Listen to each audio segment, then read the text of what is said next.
കേജ്രിവാളിന്റെ പ്രസ്താവനയിൽ നടപടി വേണമെന്ന ഇഡിയുടെ ആവശ്യം സുപ്രീം കോടതി തള്ളി. കേസിനെ പറ്റി കേജ്രിവാൾ പരാമർശിച്ചിട്ടില്ല എന്ന് കോടതി.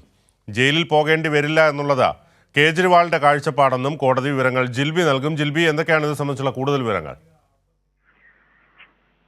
ബിനു, കേജ്രിവാൾ ഇടക്കാല ജാമ്യം ലഭിച്ചത് സുപ്രീം കോടതിയിൽ നിന്നും ഇടക്കാലം ജാമ്യം ലഭിച്ചത് ഇഡിക്കും കേന്ദ്ര സർക്കാരിന് ഒരുപോലെ വലിയ തിരിച്ചടിയായിരുന്നു. കഴിഞ്ഞ ദിവസം ഈ കേജ്രിവാളിന്റെ ഇഡി അറസ്റ്റ് ചോദ്യം ചെയ്തുള്ള ഹർജി പരിഗണിക്കവെയായിരുന്നു ഇത്തരത്തിൽ ഇടക്കാല ജാമ്യമൊക്കെ അനുവദിച്ചത്. അതിന് പിന്നാലെ കോടതി ഈ ഇഡി അറസ്റ്റ് ചോദ്യം ചെയ്തുള്ള അരവിന്ദ് കേജ്രിവാളിന്റെ ഹർജിയിൽ പിന്നീട് വാദം കേൾക്കുമെന്ന് അറിയിച്ചിരുന്നു. ഇന്ന് ഈ ഹർജിയിൽ വാദം കേൾക്കവെയാണ് ഇഡി ഇത്തരത്തിലുള്ള ഒരു ആവശ്യം അല്ലെങ്കിൽ ഒരു വാദവുമായി സുപ്രീം കോടതിയിൽ എത്തിയത്. അതായത് കഴിഞ്ഞ ദിവസം കേജ്രിവാൾ ഒരു പ്രസ്താവന നടത്തിയത്, അതായത് AAPക്ക് വോട്ട് ചെയ്താൽ തനിക്ക് ജയിലിൽ പോകേണ്ടി വരില്ല എന്നൊരു കാര്യം കേജ്രിവാൾ പറയുകയുണ്ടായി. ഈ പ്രസ്താവനയിൽ നടപടി വേണം എന്ന് ആവശ്യപ്പെട്ടുകൊണ്ടാണ് ഇഡി സുപ്രീം കോടതിയിൽ എത്തിയത്.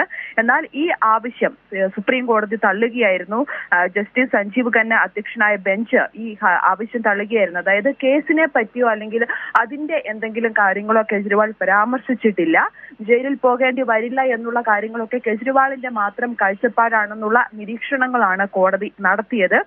എന്തായാലും ഇഡിയുടെ വാദം പൂർണ്ണമായിട്ടും തള്ളിക്കൊണ്ടുള്ള ഒരു നിരീക്ഷണം തന്നെയാണ് സുപ്രീം കോടതിയുടെ ഭാഗത്തുനിന്നുണ്ടായത്. ഒപ്പം കേജ്രിവാളിന് പ്രത്യേക പരിഗണന നൽകുന്നു എന്നുള്ള വാദങ്ങളൊക്കെ ഇഡി മുമ്പോട്ട് വെച്ചെങ്കിലും ആ വാദവും ഇന്ന് സുപ്രീം കോടതി തള്ളുകയാണ് ഉണ്ടായത്. ഒപ്പം ഈ ഹർജിയിൽ വാദം കേൾക്കുന്നതിനിടെ ഇഡി മറ്റൊരു കാര്യം ഉന്നയിച്ചത്, മദ്യനയ അഴിമതി കേസിൽ ആം ആദ്മി പാർട്ടിയെയും പ്രതിയാക്കുമെന്നുള്ള ഒരു നിലപാട് ഇന്ന് സുപ്രീം കോടതിയിൽ ഇഡി അറിയിച്ചിട്ടുണ്ട്. ഈ കേജ്രിവാളിന്റെ ഇഡി അറസ്റ്റ് ചോദ്യം ചെയ്തുള്ള വാദത്തിനിടെയാണ് ഇത്തരത്തിൽ ഇഡി നിലപാട് അറിയിച്ചത്. എന്തായാലും ഇഡി ഈ വാദവുമായിട്ട് കേജ്രിവാളിനെതിരെ വാദവുമായിട്ട് ഇന്ന് സുപ്രീം കോടതിയിൽ എത്തിയെങ്കിലും വീണ്ടും തിരിച്ചടി. കേജ്രിവാളിന്റെ പ്രസ്താവനയിൽ നടപടി വേണമെന്ന ഇഡിയുടെ ആവശ്യം സുപ്രീം കോടതി തള്ളി. കേസിനെ പറ്റി കേജ്രിവാൾ പരാമർശിച്ചിട്ടില്ല എന്നും കോടതി.